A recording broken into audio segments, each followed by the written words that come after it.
Now to the war with Iran. And President Trump tells CBS News that Iran has, quote, agreed to everything.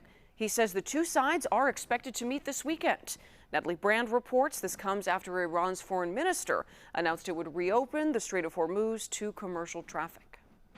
Blue Sky 4, this is U.S. Navy Warship 115. Request you return to original port of call in Iran. How copy? Over. New video from U.S. Central Command shows the Navy enforcing its blockade on Iranian-linked ships in the Strait of Hormuz, which President Trump says will remain in place until a deal with Iran is reached. In a major development Friday morning, Iran's foreign minister announced the strait would be open to commercial vessels along the coordinated route. We're now starting to see some vessels are looking to leave the Mideast Gulf. But analysts say even if it does fully reopen, it could take months for traffic to return to normal. A full reopening is going to take up to 6 months. And the reason for that is there's been so much damaged infrastructure in the Mideast Gulf that to get back to normalized exports is going to take a long time. President Trump says Iran has agreed to never close the strait again, though Iran state media says it could happen if the U.S. continues its blockade of Iranian ships.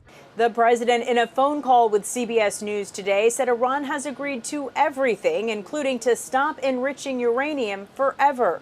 He also said the U.S. and Iran will work together to remove the enriched uranium currently in the country, but insisted it would not involve U.S. ground troops.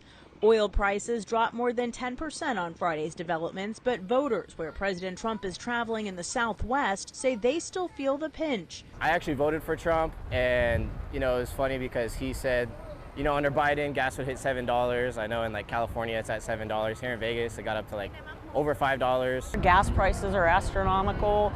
Food prices, grocery prices. We have two sons that are in their 20s that I fear for them. The Trump administration continues to argue the disruptions are short-term, months ahead of the midterms. Natalie Brand, CBS News, the White House.